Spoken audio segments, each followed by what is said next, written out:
Didn't. But you and Christina were amazing. Thank you. What was your favorite part of being on the show with her?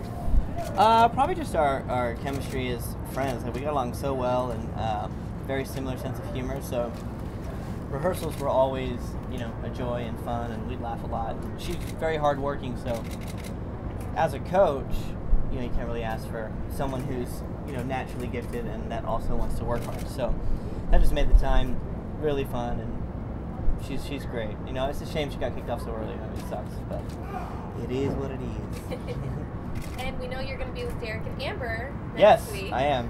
That's going to be cool. Can you tell us anything about that performance?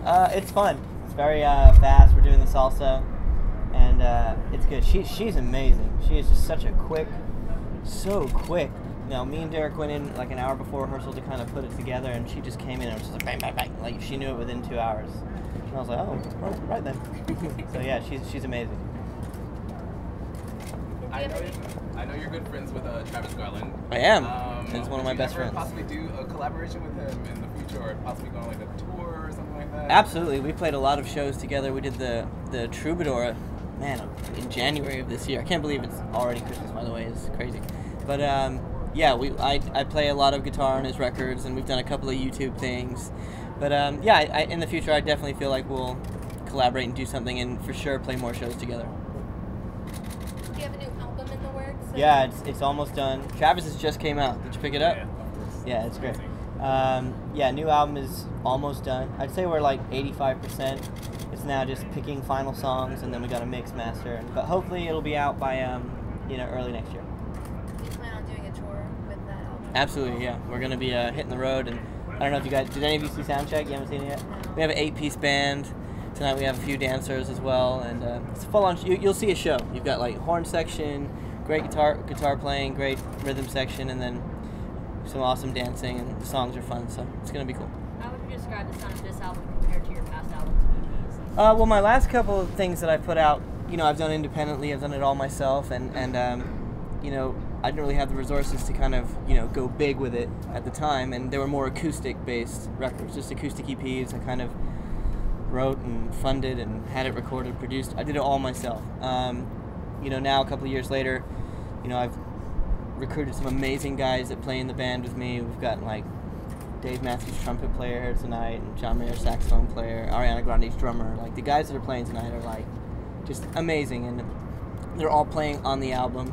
But it's a pop record, but it's got a very funk, a little bit of flamenco in there, because I'm a classical flamenco player by trade. But it's a pop record, but it's just got elements of funk, and it's feel good. It's definitely feel good.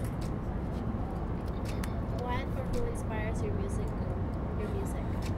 Man, my record collection is very eclectic. Like, I went to see Nine Inch Nails last night at the Staples Center, and it was freaking awesome. But but then I play in a funk band. I also listen to bands like Slipknot, but I grew up listening to Michael Jackson and Prince and Elvis Presley, Johnny Cash.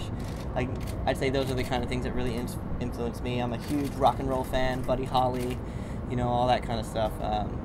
It kind of speaks to me. And as a guitar player, I started playing flamenco, and big Gypsy King fan, Paco de la Cia, and then moved into funk and blues later, and kind of incorporate all that into a pop album. So.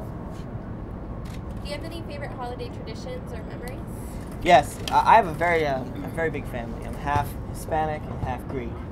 So there's 25 of us, I'd say, and we all cram into the living room, and we play this white elephant game where everyone buys a gift for $50 is the limit, and then we all wrap it and throw it in the pile, and you pick a number from 1 to 25, and then you want to get a later number. You don't want to. I don't know if any of y'all have played this game before, but you want to get a later number because you can steal gifts. If you're first and you get a lame gift, like, you're out the game, it sucks. But if you're like later, and like you get a lame gift to someone else, like say you got like something awesome, I could come steal it from you, but then you could steal it from me, and once it's been stolen twice, it's stuck. So we do that every year, and we're very Latin and just very loud and throwing stuff and arguing, and it's a mess, but it's awesome. What's the best or worst thing you've ever gotten? Oh, my Aunt Michelle is the worst. Like, she buys like hand soap.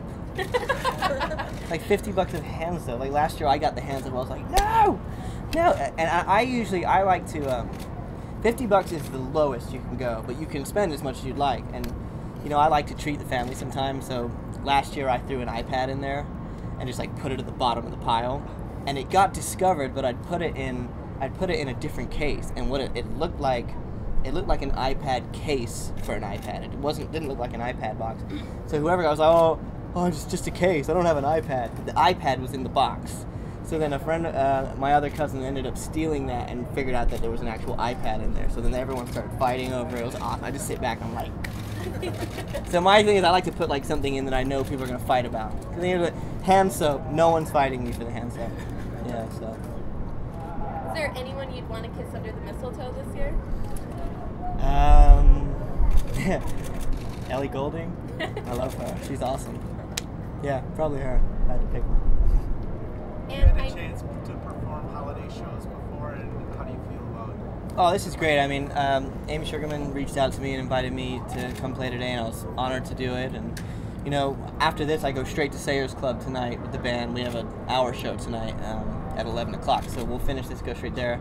And you know, we were rehearsed, we were ready, and she's like, "Would you like to jump in?" All the guys were available, so honored to be here. I love Christmas. It's one of my favorite times of year. So to be able to be here, there's so many kids out there just like stoked that it's Christmas time. You can just tell it's like present time. So I'm just happy to be here to kick it off. And yeah, I'm excited.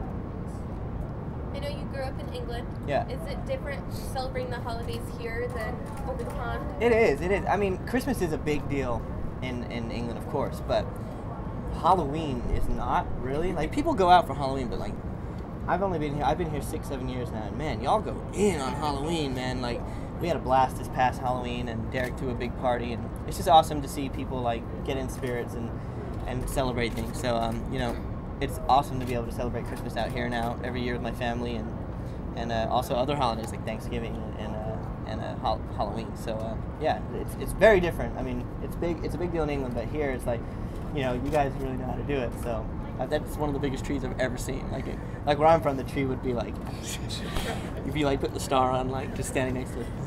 I know you're focusing on your music right now, but Yeah. Are you going to go towards more of the music side, or are you going to go back to Dancing with the Stars?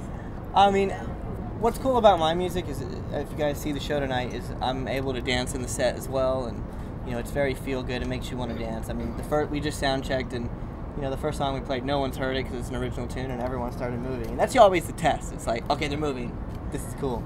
But I couldn't really go without one without the other. You know, I started playing guitar when I was 9. I got into music theater when I was like 4, so I was taking jazz, tap and ballet, and singing when I was real little. And then I got into ballroom dancing when I was around 10 or 11. But I feel like, I don't know, I couldn't really live with one out the other, you know what I mean? So that's what's really cool about this music project, is it allows me to be artistic and do both.